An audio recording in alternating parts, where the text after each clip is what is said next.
Daniel Ricciardo at Renault. What has gone wrong? Three things I'm going to be looking at in this episode. Now, again, for the final time, hopefully, this season, I'm on my toilet at the moment. Lyle is still away. Make sure that you check out this video that he's got planned, like you said in the last episode. So make sure that you check that out when he comes back here on the channel. So yes, I've been struggling for topics this week. To be fair, it's been a very quiet week in terms of Formula One. Not major things have been happening, but there has been some certain headlines that have caught my eye and some things I want to discuss. And as you can see by the title, I've got three things in there. As I said at the start, I've got three things I want just to quickly glaze over. Now, again, well, hopefully my cold is now gone, abolished now. So I've got a bit of a dodgy voice still, but I've always got a bit of a dodgy voice, so nothing really new there. So back to normality, anyways. So yes, the first thing I want to talk about is the South African Grand Prix and the potential of that returning to the F1 calendar. Now, races, coming and going have been no stranger to the Formula One headlines in recent weeks. Italy have signed a new deal. We are going back to the Dutch Grand Prix for the first time, in well over 30 years. We've got plans as well to go to a new place in Brazil. Rio is our hosting a Grand Prix in Sao Paulo. Going. Mexico as well. That's big on the calendar. Is it staying? Is it going? Same with the Spanish Grand Prix. Again, there's just all sorts of Grand Prix that potentially could be axed or potentially could be going to. So I thought it is right to bring in another one that everyone has been talking about. So the South African Grand Prix was last held back in 1993. Four-time world champion Alain Prost took the victory that day in his final season in Formula One for the Williams. And that was the last time South Africa actually hosted a Grand Prix. Now, we go to every corner of the world. We go to Asia, we go to the Americas, we go to Europe, of course. However, we don't go to Africa. It's the only continent in the world that we don't go to. And a lot of people have been saying, since this has been, in the news, that, well, why would you call it a world championship if you don't go to every single part of the world? Which is true. So there's been a lot of pressure to have a South African Grand Prix back. It is potentially going to be hosted at the Kalahari circuit in South Africa, which was the host of the last Grand Prix. Now, this track does look very good, a lot better than the Dutch Grand Prix was anyway, because a lot of people are saying that this track needs, the Dutch Grand Prix anyway at Zandvoort, needs a lot of changes for Formula 1 to be able to go there and to see some competitive racing, because a lot of things were being said about the lack of overtaking opportunities at this track when Formula 1's, we are already struggling for cars to overtake and have some clean racing at tracks where it should be quite easy to overtake. Example, like in Baku, like in China, some races there that we should have been some classics, but there weren't. So again, there was a lot of controversy around that, and again, that potentially replacing the Spanish Grand Prix, and again another track that's very difficult to overtake. But this track does look quite, good. It has got some long straights and really good corners. It looks similar to the Indian Grand Prix. When I first seen the outline of this track, I was thinking, oh, is that the Indian Grand Prix, the Buddha International Circuit? No, it's not. It's it's obviously the South African Grand Prix track potential, anyways. Now, when I've been looking at this track, there's 13 corners in total, but for me, these have probably some of the best corner names, the blandest, but some of the weirdest and best names I've actually came across in terms of corners. Turn 1 is actually called Total. That's just the name of the track, the name of the corner, sorry, turn 1. Turn 4 is called Budget corner, alright, fair enough. But turn 5 is my personal favourite. That is just called Yellow Pages. Yellow Pages is the corner. That name has been long gone for me for the past 10 years. Can you remember Yellow Pages, guys? I don't know if a lot of you will, but back in the day, just flick through the Yellow Pages and stuff. You get them every so often, every week, every month. I think it was back in the day. Only 90s kids will remember, and probably early 2000s kids will remember Yellow Pages. So yeah, reminiscent there. So yeah, some bizarre corner names, and even on the old layout of the circuit, you had turn 2, which is called Barbecue Bend. That sounds very tasty.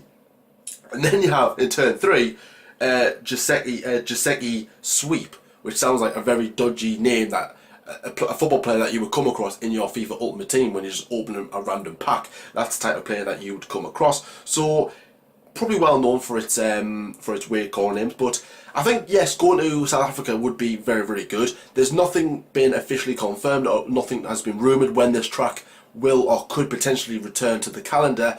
I think we'll just kind of like learn that as time goes by, maybe in the next month, 2 months or so, maybe a bit longer down the line, maybe towards the end of the season, we might have a bit of a better idea where we stand if the South African Grand Prix was to return. The pictures of the track look very, very good. It looks very, very modern. I'm very, very impressed with the facilities that we potentially could be going to. So hopefully that we do have a chance to go to South Africa, the continent of Africa. As like I said, a continent that we don't go to in the World Championship. So let me know in the comment section below. Do you think that it's good for Formula 1 to return to South Africa? Do you think that we should be going to Africa, to the continent? And what do you think of the Grand Prix circuit? Leave your suggestions and your opinions in the comment section down below. And yes, I think we should be going to the country of South Africa, in Africa, obviously, because I am open to new Grand Prix. You know, we're going to Vietnam next year, a brand new country that we're going to. So hopefully making some more memories over there. Yes, South Africa has been on before, but it's been, you know, a long, long time since we were last there. So a lot of things would have changed. I think the reason why it was axed was because of politics, I believe. What I read into that, like there was like a couple of races cancelled because of political views over there, and that similar to what's going on in Bahrain, if you like, when the 2011 race was cancelled. Similar to that, if you like. And I think yes, as like I've always said, I'm open to a new Grand Prix to go and, you know, going elsewhere. I'm not bothered about any Grand Prix being replaced as long as it's not the big four: Monaco, Belgium, Silverstone, and Italy. I want them to be on the calendar forever. The rest of them, I'm not too fussed about. Brazil, I would like to keep, of course. They're very, very passionate. But apart from that, I'm not too fussed if we do see the back of another Grand Prix circuit. So yes, I am very, very open for the the Formula 1 circuits to return to Africa. So next up on my list of things I want to talk about is some little events that occurred at the Monaco Grand Prix before the on-track action got underway. So in Monaco, the weekend runs a little bit different. So normally on a typical Grand Prix weekend, you have your 2 practice sessions on the Friday, you have your 3rd practice on the Saturday morning, qualifying on the Saturday, and then your normal race on the Sunday afternoon. In Monaco, it is a little bit different. You have your 2 practice sessions on the Thursday, you have a day off on Friday, completely gone, and then you have normal service resumes, your practice on the morning, qualifying, and then of course Sunday is race day. So normally you have your media days on the Thursday. Instead, in Monaco you have it on the Wednesday, and the lineup was announced on the Tuesday. And if you look back at that announcement, you will see the name of Lewis Hamilton. But if you watch the actual press conference itself, you will see that Lewis Hamilton isn't there, and it's Valtteri Bottas instead. Now this is because that Lewis Hamilton asked the FIA to be excluded, or to miss the press conference, because of the death of Niki Lauda, who sadly passed away last week at the age of 70. I gave him a little bit of a tribute in the Monaco Grand Prix race preview. So, and again, there's been loads of tributes pouring all over social media. It's been so nice to see the Formula 1 community and even the sports community come together for the death of a very, very passionate man and very, very well loved man. So, Niki Lauda was heavily involved with the Mercedes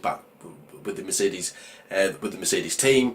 You know, he's been there since 2013, the same time as Lewis Hamilton. He had a stint at Mercedes. Again, Lewis Hamilton was there, so Lewis Hamilton was quite close to him. He gave him a nice little tribute on Instagram, on his social medias, which is always good to see, like what the other drivers have been doing. And he has to be exempt from the press conference because of the events that occurred. He didn't really want to talk about them as much, and it might get him upset, which is fair enough. So Bottas came into the fold to replace him, and again he shared his memories like everybody else did in that press conference. Now, typical Formula 1 Twitter fan base, you know, media, if you like, just literally grilled Lewis Hamilton for doing that. Now, I've came across things before where, you know, Hamilton gets the blame for one thing, yet someone else does the same thing and he doesn't get any grief. For example, well, I say the same thing, you know, different things, but if Lewis Hamilton did this certain thing, he would get absolutely grilled, roasted, whatever you want to call it. Remember when Kimi Räikkönen turned up to the FIA Gala last season, absolutely mortal drunk, everyone went mental. And then he turned up, I think he left drunk at a hotel. I can't remember which Grand Prix it was at. It might have been the Chinese Grand Prix, I think it was. Or was it the Bahrain Grand Prix? I can't remember. It might have been the Chinese Grand Prix. He left his hotel, again, mortal drunk. And everyone was like, oh, funny Kimi, oh, typical Kimi Räikkönen, no, that's so funny. And I've always said it, can you imagine if Lewis Hamilton did that? He would just get absolutely bombarded. Oh, get his contract terminated. Oh, he's a bad role model, and all this. And it's just like, what? Just get over yourself, right? Now, I'm not Lewis Hamilton's #1 fan. I'm not afraid to admit that. However, I've got a lot of respect for Lewis, and I have done as the years have gone by. I used to be a big fan of his when he was at McLaren. He left McLaren, and I kind of stuck with supporting McLaren. I didn't really follow Lewis in that way. I've always wanted to do well, but I haven't really been like a massive follower of him.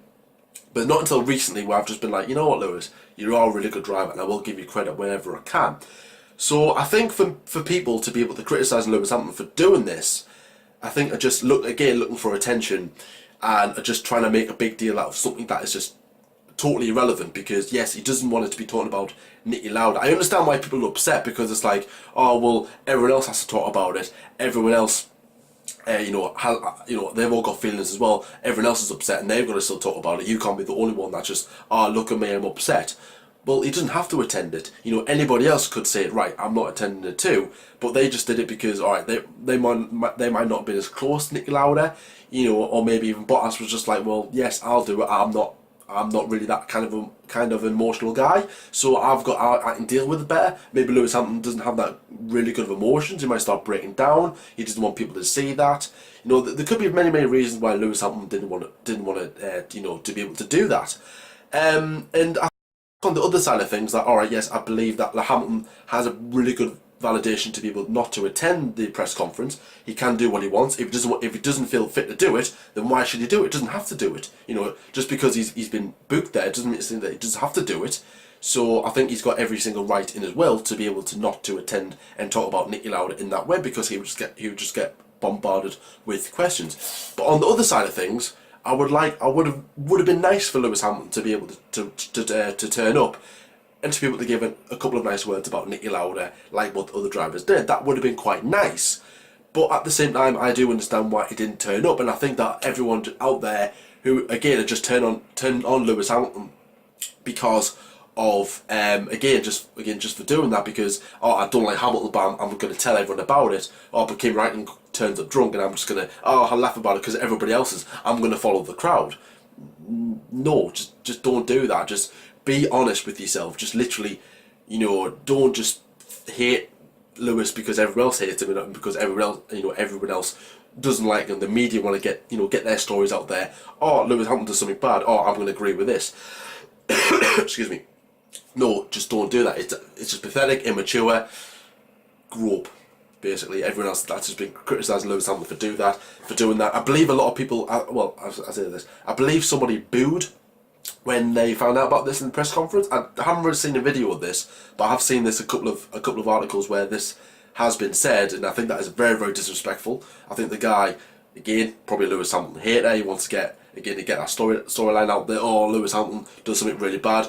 But if you flash back to I want to say, was it July when Marchionni sadly passed away? Both Ferrari drivers were exempt. They were both exempt from the press conference. They didn't want to attend. Nothing was said. So how come Lewis Hamilton does it, and everyone else is on the bandwagon? Oh, bad Lewis, he should be doing this. Oh, blah blah blah. It's ridiculous. Get over it. Pack it in. It's pathetic.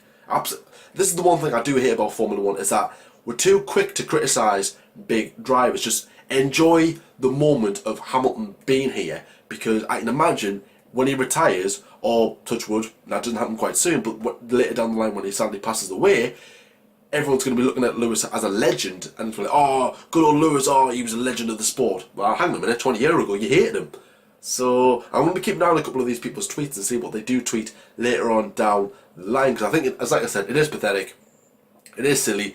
Even if you aren't a fan of Hamilton, you don't have to immediately criticise everything that he does against what he should be doing, if you know what I mean. Like I said, I'm not a Hamilton fan, but I'm not a Hamilton hater. So the term hater anyway, it's a bit ridiculous. But yes, I'm neither. So I'm on the, as I said, I'm on the fence with this one, and I believe that Hamilton can do what he wants, if I'm honest with you, and I think that he's taken it well in his stride to be able to to be able to ignore all this bad press. So I think people should leave them alone, get on with their lives, stop just criticising what other people are doing, focus on yourself, and hopefully the world will be a better place. Just a quick one, just got a notification off Tom Syndicate. I sometimes watch his daily vlogs every now and then.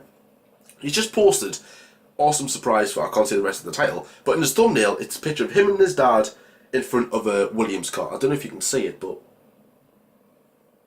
I didn't know he was a Formula 1 fan. I'm not jealous right now, I'm not jealous. I'm not jealous at all.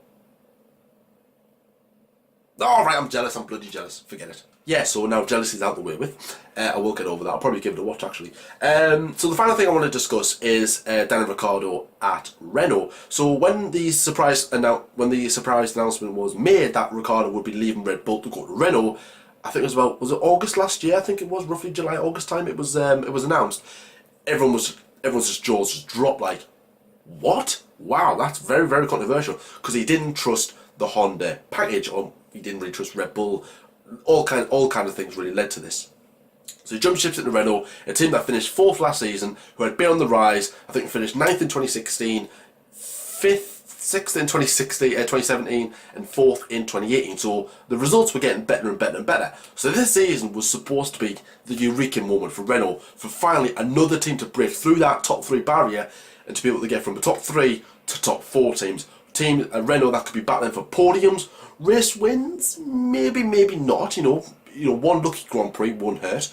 But yes, they were tipped to be able to challenge the top 3 this season, and they haven't done that. It's been an absolute embarrassment. I think Ricciardo's retired from 3 or 4 races already this season. Scored points on 2 occasions, which is good, but other times it's just been retirements.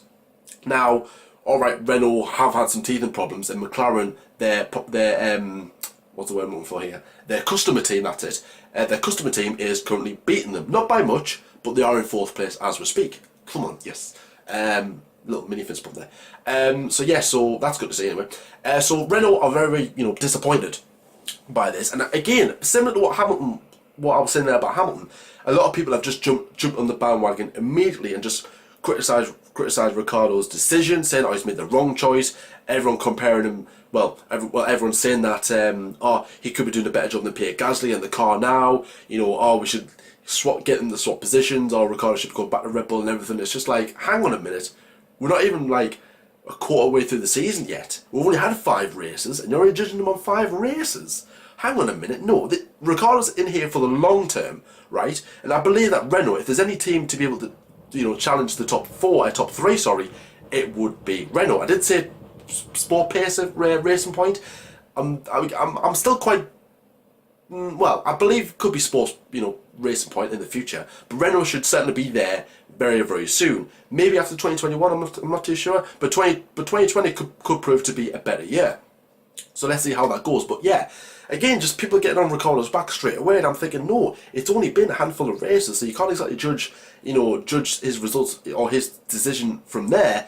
From the first 5 races, so like, yes, he could be doing a better job at Red Bull, but he wouldn't have won any races. He wouldn't have even been on the podium probably. So I think he would have just been higher and scored more points. And then a lot of people would have been saying, oh, all right, maybe the Red Bull Honda deal wasn't really that good because Ricciardo should be winning races, should be on the podium every now and then. So something needs to be done where people should stop really criticising drivers just by doing 3 or 4 races for a team. And I think that we should be able to give drivers time, because like Charles Leclerc immediately, he's just like, 5 races in, he's not doing well at a Ferrari and everything, or Ferrari's not doing well or whatever. So I think that Charles Leclerc, even though he needs time as well, as does Ricciardo, as does a lot of the other drivers that aren't doing as well. For example, Antonio Giovinazzi, he's a driver that needs to improve fast, but again, give him time, give him a season. Pierre Gasly, another driver that needs time.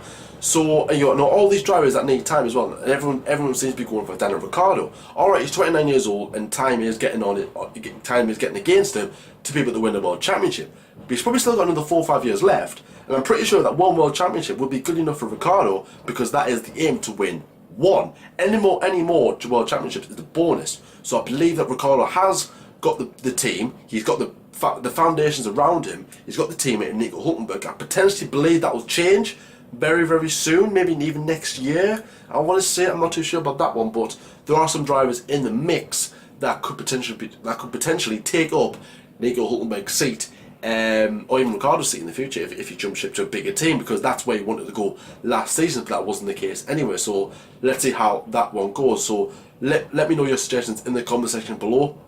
Ricciardo, is it a good move so far? Are do you believe that he can win the World Championship with Renault? And yeah, so just leave your opinions in the comment section below. I personally believe that this is still a good move. Alright, the results haven't went his way yet, but there are still plenty of time, plenty of races left in the season, and I do believe that Ricciardo will eventually win. He will win races with Renault, win a World Championship. It's possible, but at this moment in time, it does look a bit unlikely. But even if he doesn't win a World Championship, alright, you could say maybe a bit of a bad move. Is it Alonso type of thing where he should have really stayed? But it's a gamble at the end of the day. It's either going to go really, really well, or it's going to go really, really sour. So Ricciardo didn't know at the time. So let's see how time gets on. But anyways, guys, this is where I'm going to wrap up this episode. Thank you very much for watching. Just a short one today as well. I'm still kind of drained with energy. I'm on the mend, but I'm still quite drained of energy, so I couldn't really think of anything to talk about in this particular episode. But I hope I have enjoyed it either way. The three topics, obviously, as I was discussing, so the South African Grand Prix possibly returning. Let me know your opinions in the comment section below. Lewis Hamilton's absence from the press conference. Media getting on his back again. Bit pathetic, I know, but again, let me know your opinions in the comment section below. And of course, Daniel Ricciardo at Renault. Leave him alone, let him get on with stuff, and hopefully he will be proven doubters wrong, because I believe he will. But if you are new around here, then please like and subscribe as well. Target of 550 before the British Grand Prix, so let's hope we can get there before then. That'll be very, very good as well. And don't forget to check out our Monaco Grand Prix race preview, which came out on Thursday, and tune in tomorrow for the Monaco Grand Prix race review as well. Go and check that out when that video gets live as well. And if you're new around here, as I said, please subscribe, and until next time, I shall see you later.